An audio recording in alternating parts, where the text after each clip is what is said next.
What is up, humans of the cardboard? Welcome back to Just Nuts, guys. Today we are looking at an updated Shark deck profile. This is one of the archetypes that really gets a big boom out of the new Brothers of Legends set. And honestly, we're gonna have another wave of support coming pretty soon in the next couple months. In the next Legendary Duelist set.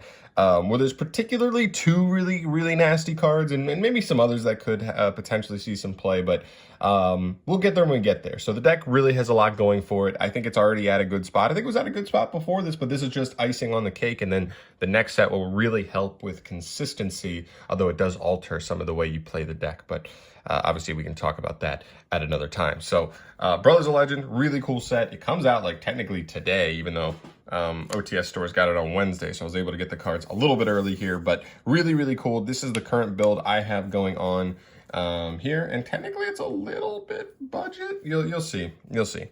All right, so without further ado, let's just jump into it. Starting off here with our Shark lineup, of course, triple Buzzsaw. This is the best card in the main deck, pretty much. I mean, it's a 1-card rank 4, and that's good enough to be the best card in the main deck.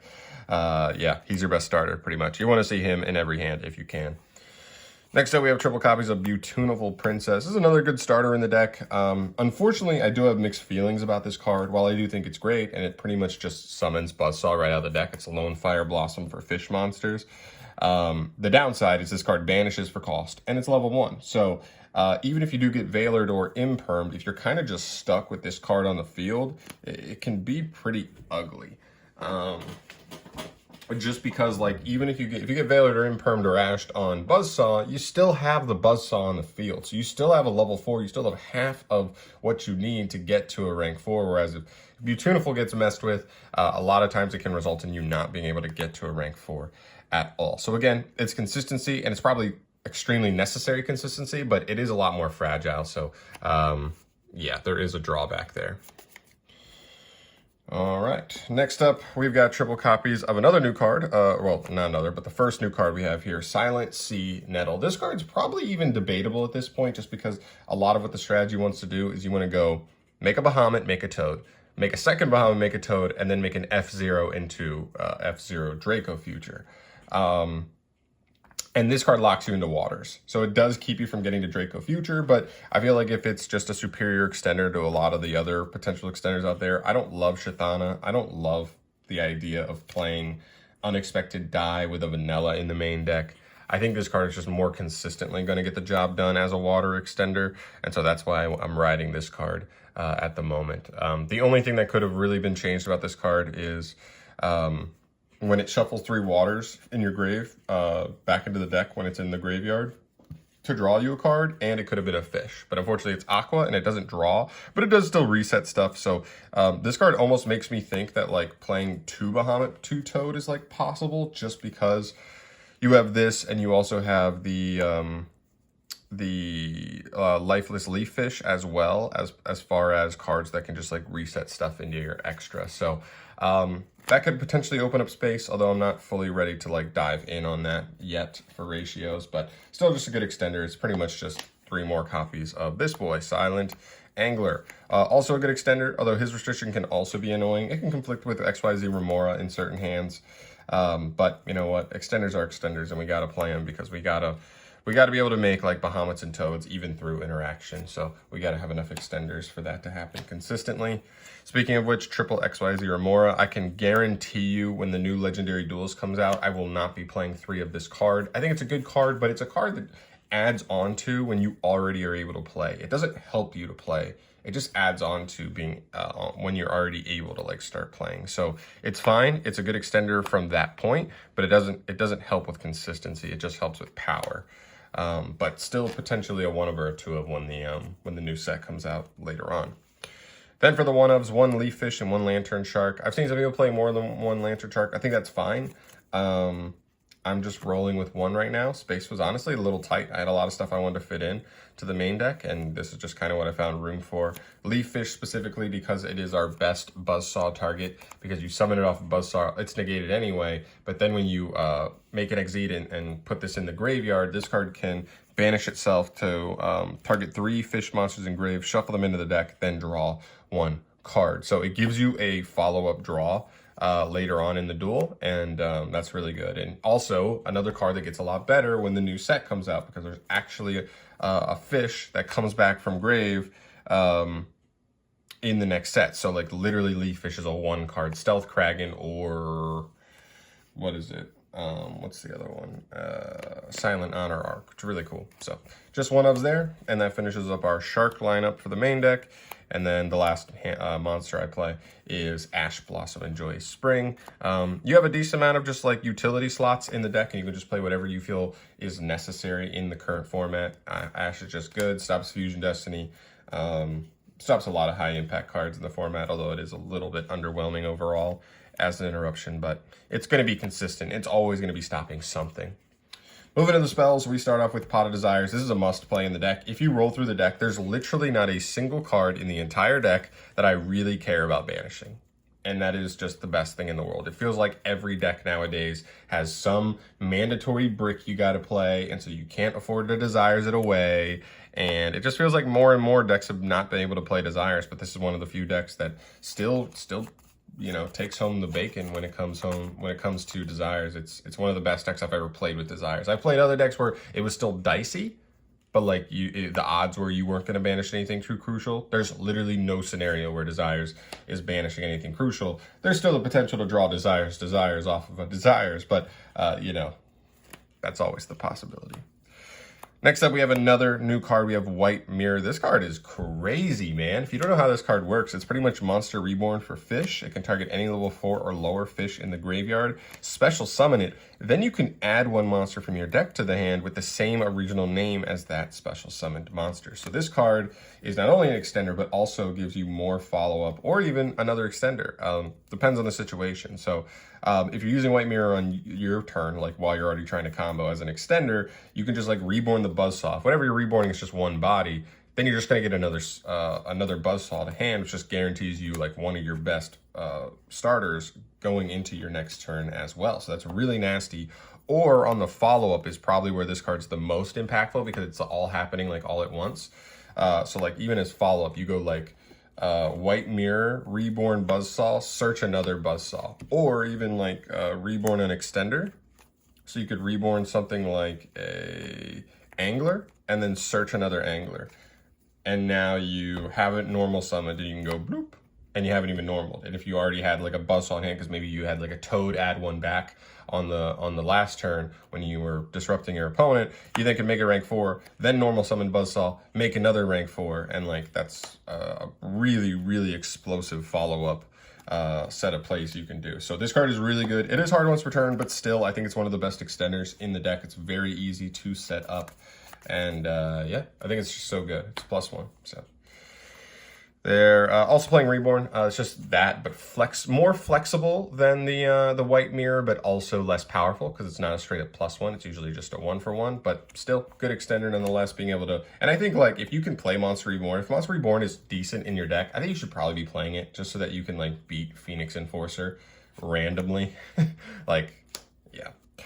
1 instant fusion. I am not playing Ready Fusion at the moment. The biggest reason is money, to be honest. I didn't feel like that extender was so obscenely better than every other extender option we had that it was worth spending like $25 a copy on the Ready Fusions, as well as however much the rare fish is, because it hasn't seen a reprint in so long. So right now I'm just playing Instant Fusion. I think Sea Nettle might be the card to cut, but I do still think Sea Nettle is like a good extender in the deck, so it kind of depends. But yeah, like it's something I would consider if I had access to it, for sure. But for right now, I don't think it's necessarily worth the price. And that's what I meant when I said budget earlier. It's like technically, like because I'm not playing the Ready Fusion stuff, you don't, like, I don't know, it's much more budget than a lot of other variants are. More utility cards, Triple Chalice. I think this card should just be in like most main decks if you're trying to play competitively right now. It's just so good at like neutralizing a DPE, neutralizing a Baron de Fleur, or whatever else it is. I think this card's just nasty. Like honestly, this card just comes up in like every situation. It's an extra interruption going first, helps you break through interruptions going second. It's a really nice card. And then one called, just pretty standard. I just don't want to get ashed on Tuna. pretty much. Like, that's what this is here for. I mean, like, Crossout's interesting in the deck, but, like, to be honest, like, I feel like Crossout's just, like, so dead most of the time. Like, I hate that. I hate the idea of a card, like, not coming up most of the time, but I don't know. Anyway, moving into the traps, triple imperm. This just pairs with Ash to be our only 2 hand traps in the main. Triple Solemn Strike. This card is just too good in this deck. Like, if you're bricking and you can't even make a rank 4, it's probably because you just have, like, 2 traps and, like, 2 hand traps at least in hand. And in those situations, you just, like, stall for a turn, maybe 2. And then once you finally are able to make a rank 4, you try to go off. And then the last 2 cards in the main deck, Double Gozen Match. This is definitely a tech choice here. Not everybody playing this deck is going to be playing this card, but I think this card is so high ceiling in the deck, especially with the introduction of Stealth Kraken. This card becomes, like, insane. But even so, it's, like, really good. It has pretty good matchups across the board other than, like, Phantom Knights and Drytron. It's good versus Flenderies because they play winds and waters. Half their deck is wind, half their deck is water.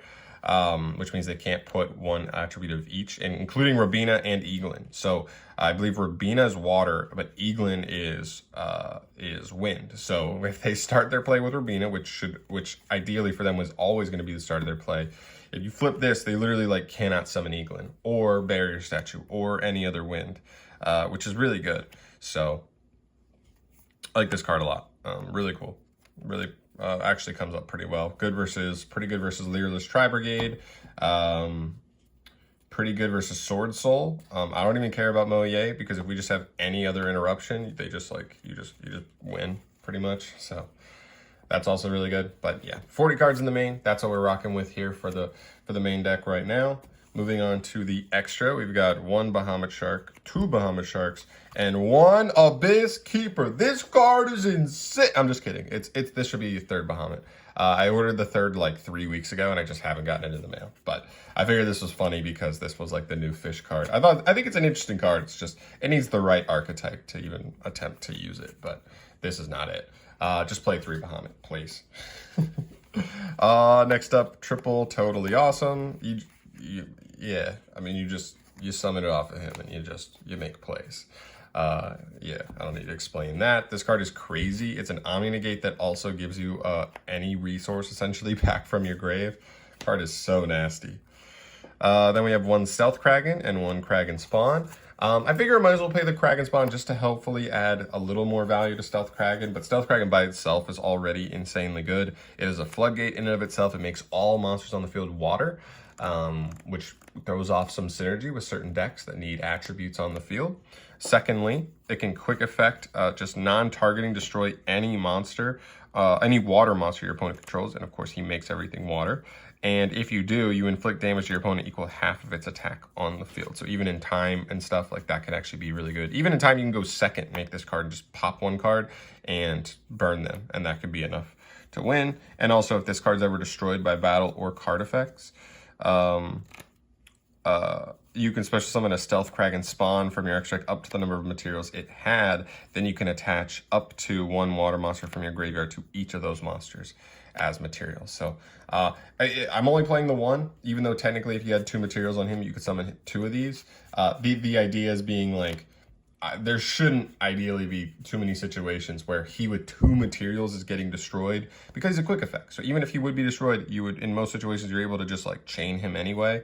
And like, I don't think the 2nd Stealth Kraken is like really gonna like throw this card over the top. If you can find space for it, go for it. But honestly, I found space pretty tight. But long story short, this card with Gozen Match is insane because this will make the first monster your opponent summons water.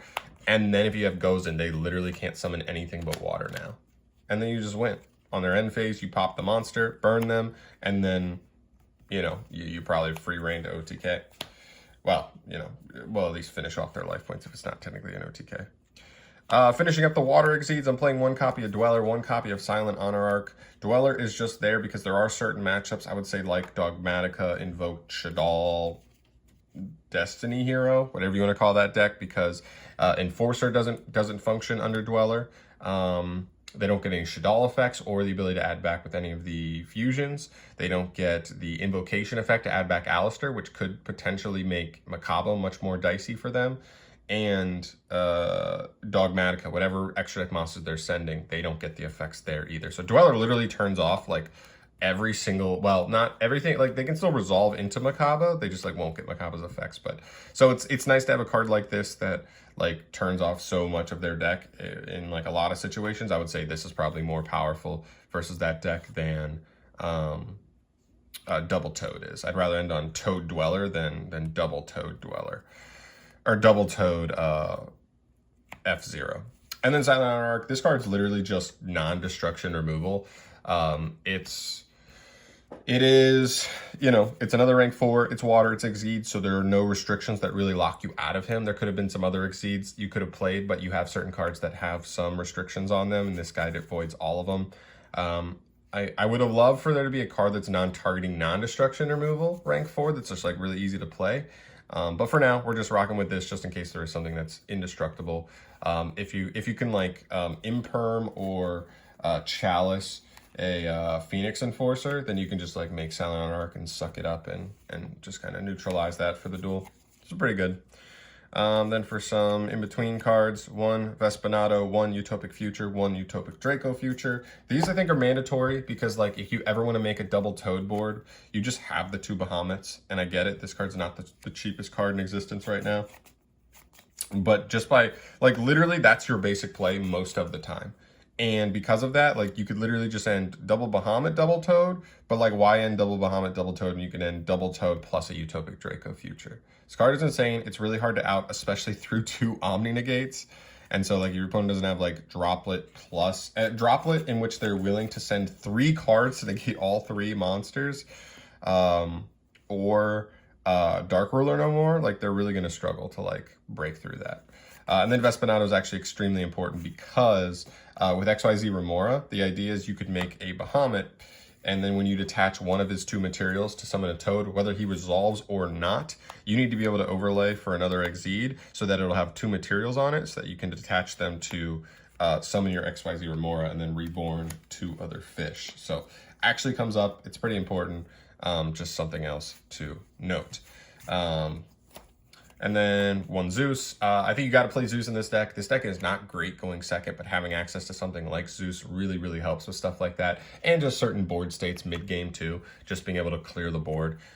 You don't really have any problems with like committing too much to the board or anything and not wanting to wipe your own cards. So usually you're getting the main value off of this card, not really wiping yourself or anything. And also a lot of people like playing 2 of this. I think I don't know. I would think that most duels you would never need more than 1. So I think if you can just get your hands on 1, it wasn't the Megatins, I think, so it's a little easier to get now. But yeah, I think you probably need at least 1. And the last card in the extra deck is Mud Dragon. This is just your instant fusion target, but it also has some really cool applications because if you don't know, this card has a weird protection effect on it. It doesn't usually come up, but it can, where it says all monsters with the same attribute with this card cannot be targeted by card effects. And then he can also change his attribute. That shouldn't matter too much, but because he's already water and so is your entire deck. But he pretty much, like, you could have a weird play where like playing into a board or even going first. The way you sequence your plays is if you have enough extenders anyway, you may just summon him early. That way if you go like summon him and then normal Buzzsaw, you can't be Veilered or Impermed on Buzzsaw now. So if that was their way of stopping Buzzsaw, and then you make, if Buzzsaw summons, whatever you summon, like Leaf Fish probably, you make a rank 4 into Bahamut, still water. If your opponent's interruption is Veiler or Imperm, they still cannot negate Bahamut, and then Bahamut resolves, and you get Toad. And there you go. Like, you've already got Toad, and then if you have any other extender, you then can get rid of this, and because we've already got a Toad up, which is going to either negate something and give us a follow-up, like adding the Buzzsaw back to hand, if that's the case. So really, really cool. This actually can come up just because Veiler and Imperm are actually pretty popular. And even going second, you've got stuff like Chi Zhao, which targets from Sword Soul. We've got stuff like the Trap, which targets cards to destroy them from Sword Soul. I believe it targets.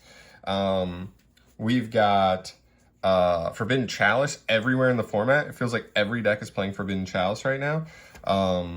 That's another card that targets, so like playing into boards that way. Like, so Mud Dragon can actually come up to protect your stuff. And I feel like it could be super clutch especially if your opponent doesn't realize like what's going on, and they could accidentally give you knowledge on certain cards, which is always helpful to play around certain things. You always have your thoughts on what they have, but once they show you, it just helps out that much more. But yeah, I think the deck's in a pretty good spot. I cannot wait for the next set to come out because the deck gets even better. But even right now, it's a deck that can win a locals, not just top. You can win a locals, legit. And I think this deck can actually top a regional. I think it's that good.